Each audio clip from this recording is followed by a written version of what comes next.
Today I am going to teach you how to do a French seam. I'm going to show you two examples. First, a straight seam, so a side seam on a bodice, and then a more advanced type on a sleeve head. This is a really clean seam finish which is perfect for lightweight and delicate materials, especially ones that are not opaque where you can see the seam allowance from the exterior, so you need that polished finish. It is also perfect for anyone who is starting out who only has a sewing machine. You only need a basic straight stitch to achieve this look.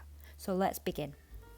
A French seam on a basic straight seam is a great starting point to learn this finishing technique. Here I am working on a sleeve. You begin by aligning your seam as usual, but with the wrong sides together. That is the big difference. You have your garment the wrong way round. Take this to your machine. Set your machine to a regular straight stitch at a regular length. Now sew with half your pattern's seam allowance. A quick explanation on seam allowance here, and it will make more sense towards the end when you have seen the full technique.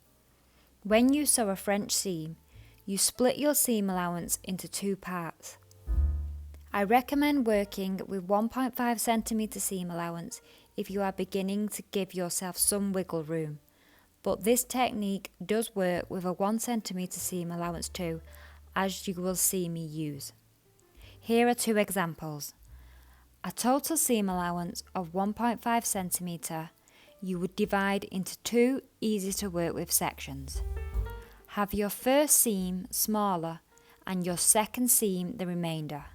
Here, 0.5 cm for the first pass and 1 cm for the second pass.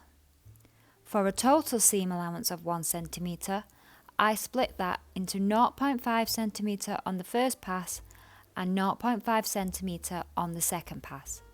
You have less to work with and room for error, but you get the same result.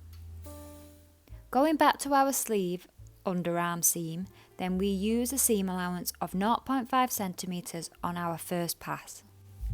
Take this back to your ironing board, and what you want to do is trim the seam allowance down so there is no frayed threads, so a clean cut at about 0.25 cm would be perfect.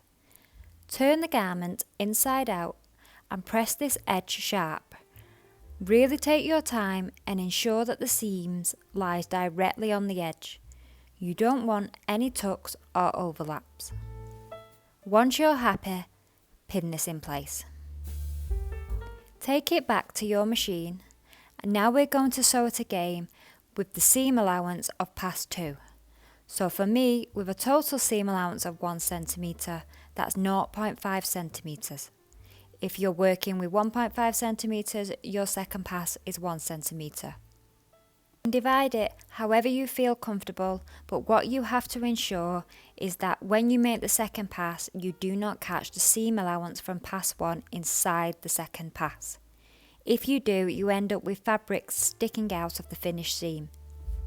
Press the seam allowance to one direction. Usually it is the back of the garment, but it's personal choice. Just be consistent with your left and right sides so your garment looks symmetrical. And that is complete. Neat and thread free, no raw seams visible from the outside or the inside, and as you can see with this hold fabric, I can see the internal seams at certain points and it looks good. This seam finish is a great technique to have in your skill set. Once you have done a straight seam and are happy with the process, you will be ready to move on to creating a French seam on the armhole. It is the exact same process, but you're working in a loop.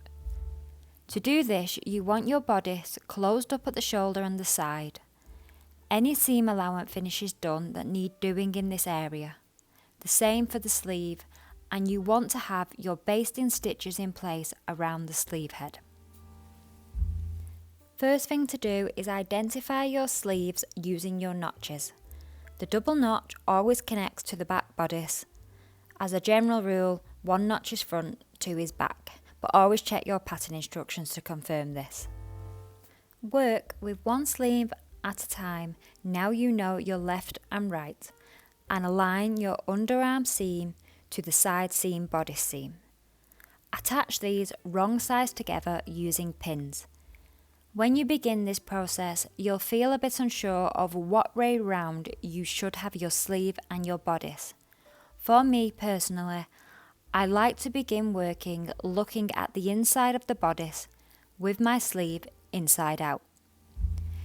Check you have seam allowance touching seam allowance and they are facing the right direction. In my case, towards the back of the garment. That is our first pin.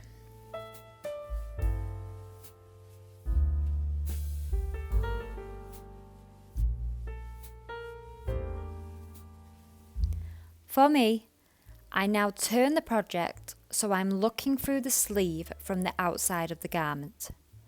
From here, align your front notch and your back notch. Keeping track of notches in whole fabrics can be hard. You can see the concentration here.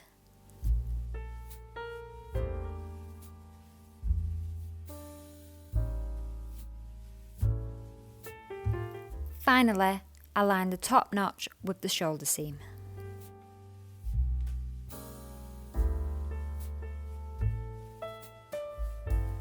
We've got a secure circle now, and we can begin to feed the rest of that fabric in neatly. Now is a good time to reduce your easing stitch or gathering stitch. This is the basting threads you inserted around the sleeve head. The difference between an easing stitch and a gathering stitch is how the sleeve will look at the end. For an easing stitch, the sleeve head will appear a smooth, uninterrupted flush curve. If you have a gathering stitch, you will have pulled that fabric in tighter and you'll have gathers and tucks and volume at the sleeve head. No matter which you have, the process is the same for a French seam. So you pull that down, usually a little smaller than you need is best, and then take your time spreading that gather evenly out across the distance between your basting thread. Once happy, begin to pin it all into place. You can leave this pinned and head to your machine and sew it. If you are learning this technique new, or if you have a fabric that tends to not hold pins well, hand stitch around this circle around our stitching line. Personally, I find using a basting stitch gives a more reliable, neat finish. I usually hand sew and remove the pins between my notches across the sleeve head at the very least. Once done, sew at your pass 1 seam allowance. We figured out this earlier on the standard straight seam, 0.5 centimetres for pass 1 in my case with a 1 centimetre total seam allowance. I will say a sleeve is one of the areas that 1.5 centimetres is really recommended, but it is doable with 1 centimetre as you will see here. At your machine, work slowly, and as you work, adjust the fabric. Check and feel that your bodice fabric is flat without tucks or creases, and ensure your sleeve is pulled into the correct position. You'll find you stop and start a lot. Keep your needle down when adjusting the fabric as it will keep your seam from jumping accidentally offline. First seam done, remove your basting stitches you've used and trim the edges down to 0.25 centimetres. Same process as before, but it's just circular.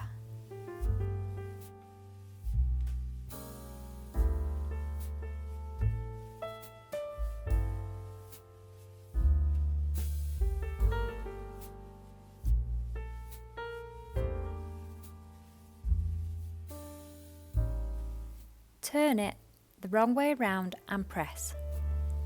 Use a pressing hams to help you here. If you don't have a ham, use a rolled up towel. You can press it towards the sleeve or towards the shoulder. It really makes no difference. Just be consistent with both sleeves.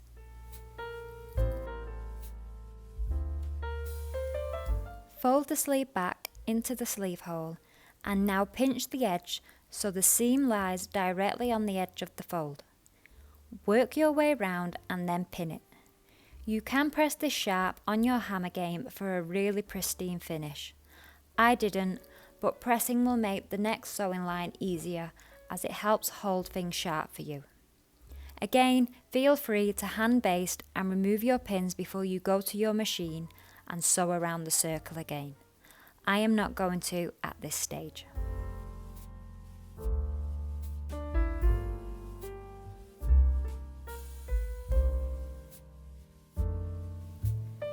So under your machine, sew with your pass 2 seam allowance, which for me is 0.5 centimetres.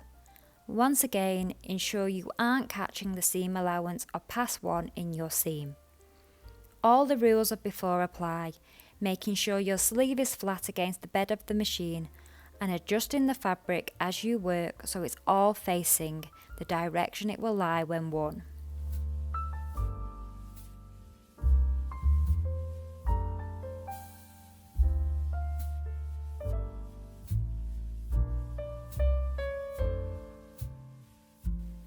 Press this again and the sleeve is complete.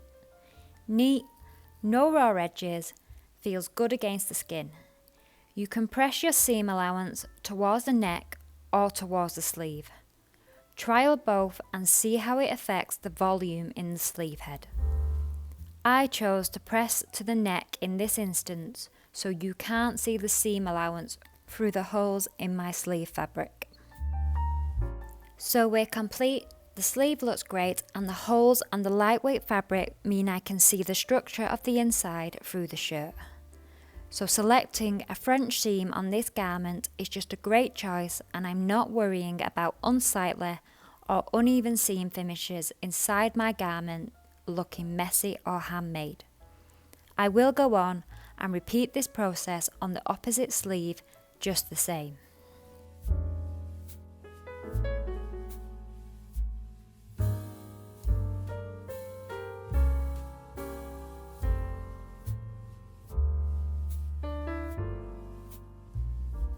I am Elfie Sew and I create sewing tutorials like this one for all abilities. If you have learned from today's video, please hit like button and consider subscribing if you want to see more. I will be releasing a video soon showing the full construction of this blouse including the pattern details, so that is something to look forward to.